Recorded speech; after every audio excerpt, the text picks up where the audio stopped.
वाचामगोचरमनेकगुणस्वरूपं वागीशविष्णुसुरसेवितपादपीठं women विग्रहवरेण कलत्रवन्तं वाराणसीपुरपतिं भज विश्वनाथम। हे बंधुओं, हे मेरे प्रिय सज्जनों, मैं आप सब के साथ में बहुत सारी चर्चाएं करता हूं और मैंने एक सूत्र के माध्यम से हम सभी लोगों को इस देशव्यापी चराचर जगत के उत्थान हेतु एक सूत्र उत्पन्न किया है। वह सूत्र है प्राणियों में सद्भावना हो। तो प्राणियों में सद्भावना होगी, हमारा राष्ट्र सही होगा, हमारा परिभाष्य सही होगा और हमारी परंपराएं सही होंगी। आज मैं उसी में एक चर्चा करने वाला हूं, वह है बंधन। तो बंधन एक शब्द हुआ। बंधन सभी बोल देते हैं कि बंधन है, और बंधन में भी बहुत सारे तत्व जुड़ जाते हैं। वो शब्द क्या है कि पवित्र बंधन, एक तो आ गया पवित्र बंधन। बंधन में नाना प्रकार के हैं, भाई बहन का बंधन, रक्षा बंधन, अन्य पत्नी पति का बंधन, माता पिता का बंधन। तो इस प्रकार से बहुत सारे बंधन, मौली बंधन। तो ये बंधन बहुत बड़ा शब्द है, इसकी मार्मिकता को प्रत्येक व्यक्ति को जानना चाहिए। बंधन किस लिए दिया गया है, बंधन क्यों कहा गया है, बंधन का अभिप्राय क्या है, बंधन का अर्थात क्या है, इस विषय को हमें विचारणीयता से सोचना पड़ेगा। बंधन क्यों आया जीवन में? क्योंकि हमारी आत्मा का तार जो है उस परमात्मा के डोर से बंधा हुआ है सही मायने में, तो इसलिए बंधन कहा जाता है। कारण जीवन की डोर सौंप हाथ दीनानाथ के, महलों में रखे चाहे झोपड़ी में बास दे। तो तार उसका जुड़ा हुआ है। अगर जो उसका तार नहीं जुड़ा होता तो महल में ही रहना होता या झोपड़ी में ही रहना होता। लेकिन यहाँ होता क्या है संसार में कि झोपड़ी से महल में पहुँच गए, महल से झोपड़ी में आ गए, झोपड़ी महल दोनों से छूटे, किसी के अतिथि स्वरूप में पहुँच गए, वहाँ से भी हटे राजा बन गए, वहाँ से भी हटे संत बन गए, वहाँ से भी वैराग्य हो गया तो कंदराओं में चले गए, संसार को ही छोड़ करके कंदराओं में चले गए। तो इस प्रकार का बंधन है। वो बंधन कैसा है?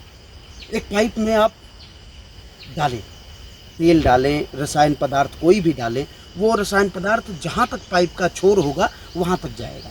दूसरा कारण यह है, एक पुलिस सैनिक जो होता है वर्दी वाला होता है, आप निडर हैं या डरने वाले हैं, इससे कोई अभिप्राय नहीं। अगर जो आपने कोई गलत कर्म नहीं किया है या आपने कोई अपराध नहीं किया है तो आप उनके सामने से बिल्कुल छाती चौड़ा करके निकलते हुए चले जाएंगे। अगर जो अपराध किया है तो वही उसी के सामने निकलना आपको भारी पड़ जाता है। तो यह कारण है परमात्मा से जुड़ने का। जो लोग कहते हैं कि इस संसार में ये विडंबना है, ये ऐसा है वैसा है, परमात्मा नहीं है, क्या है कैसा है, तो उनको आज यह सोचना चाहिए कि हमारा सूत्र जो है, जीवन की डोर सौंप हाथ दीनानाथ के, हम किसके द्वारा बंधे हुए हैं? बंधन शब्द आया क्यों? क्योंकि ये बंधन है तभी तो हम बंधे हुए हैं। और अगर जो हम बंधे हुए नहीं हैं तो बच्चे से जवान कैसे हो जाते हैं, जवान से बूढ़े कैसे हो जाते हैं? आप रोकिए ना। अगर जो आप कहते हो कि परमात्मा नहीं, सब कुछ मनुष्य है, वैज्ञानिक है, संसार है, ये है वो है, तो आप अपने आप को रोकिए। बाल क्यों सफ़ेद हो जाते हैं आपके? डाई लगा करके क्यों घूमते हैं? दांत क्यों चले जाते हैं? कान में आवाज़ सुनना क्यों बंद हो जाता है? क्योंकि इसका सीधा सा अभिप्राय यह है कि आप बंधन युक्त हैं उस परमात्मा के, इसलिए आपको चेतना युक्त रहना पड़ेगा। यहाँ पर शुद्ध रहना पड़ेगा, विशुद्ध रखना पड़ेगा, अपने शरीर को शुद्ध रखना पड़ेगा, अपने मन वाणी को पवित्र रखते हुए पवित्र बंधन आपके द्वारा, आपके माध्यम से, परमात्मा ने तो बंधन बना दिया, लेकिन आपके द्वारा वह कैसा बंधन हो? तो कहा पवित्र बंधन हो जाए। पवित्र बंधन कैसे होगा? तो देवम भूत्वा देवम यजेत, आप देवता के समान बन जाइए। देवता के समान बनने का क्या है कि आप इस संसार में रह कर के भी प्रपंचों से दूर रहते हुए झूठ कपट का त्याग करो। कोशिश करो कि आपके मुख से झूठ कपट आदि ना निकले। दूसरी चीज़ ये है कि आप ईर्ष्या द्वेष कम करिए। ईर्ष्या द्वेष अपने अंदर उसको दबाने का प्रयास करिए, उसको दूर भगाने का प्रयास करिए। फिर क्या आएगा? तो कहा कि फिर नाना प्रकार की रिद्धियाँ सिद्धियाँ आपको प्राप्त होने लगेंगी। रिद्धि सिद्धि क्या है? कहा ये तो संतों को मिलती नहीं, प्रत्येक घर के व्यक्ति के यहाँ रिद्धि होती है। प्रत्येक व्यक्ति के यहाँ रिद्धि होती है, क्योंकि जिसका घर बना है, जिसके घर में सुंदरता है, जिसके घर में बिल्कुल आरोग्यता, निरोग्यता है, सुयोग्यता है, उन घरों में रिद्धियाँ जरूर वास करती हैं। जिन घर के बच्चे अच्छे से पढ़ते हैं, लिखते हैं, बड़े बनते हैं, नौकरियाँ प्राप्त करते हैं, ऑफिसर बनते हैं, उनके घर में रिद्धि होती है। जिनके माता पिता सुयोग्य रहते हैं, निरोग्य रहते हैं, आरोग्यता वश बने रहते हैं, मस्त रहते हैं, जिनके घर में खुशियाँ उछल कूद करती हैं, उनके घर में रिद्धियाँ होती हैं।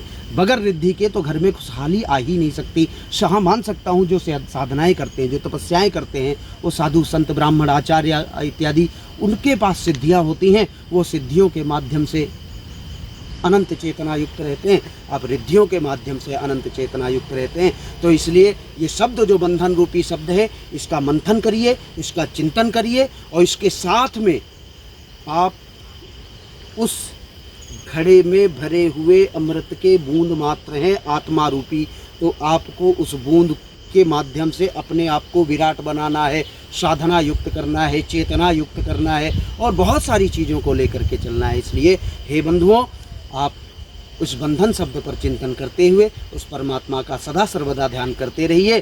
प्राणियों में सद्भावना हो।